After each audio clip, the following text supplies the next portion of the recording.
urbaine à Montréal en ce moment est en pleine effervescence. Donc, il y a plusieurs organismes qui maintenant ont un volet agriculture urbaine ou des organismes qui ont la vocation de développer l'agriculture urbaine à Montréal.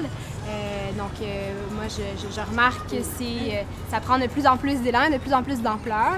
Et je remarque aussi une grande curiosité aussi au niveau des citoyens qui s'intéressent à l'agriculture urbaine et qui veulent en faire chez eux, soit sur leur balcon ou en pleine terre. Donc, il y a vraiment un mouvement collectif dans cette direction-là.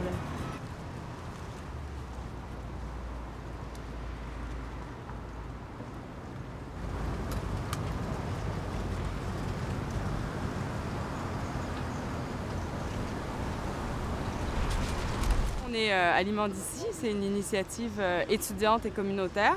Le marché fermier, c'est venu de l'idée, en fait, on cherche à faire des liens entre la ville et la campagne et la vocation du comité d'Aliments d'ici, c'est pouvoir redonner un peu ce lien-là entre le fermier, la personne qui produit les légumes qu'on va manger et le consommateur. Les Montréalais pratiquent environ, c'est 42% de la population qui à Montréal, apparemment, on pratique l'agriculture urbaine.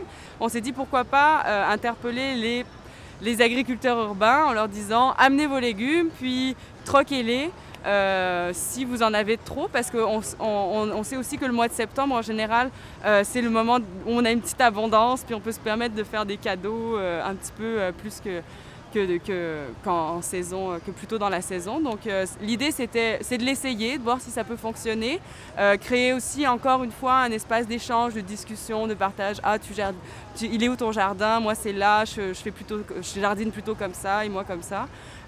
Et en même temps de profiter d'être sur une place où est-ce qu'il y a un don de légumes qui se fait, c'est-à-dire que c'est un jardin collectif ici je pense, mais les personnes sont invitées à ramasser des légumes gratuitement.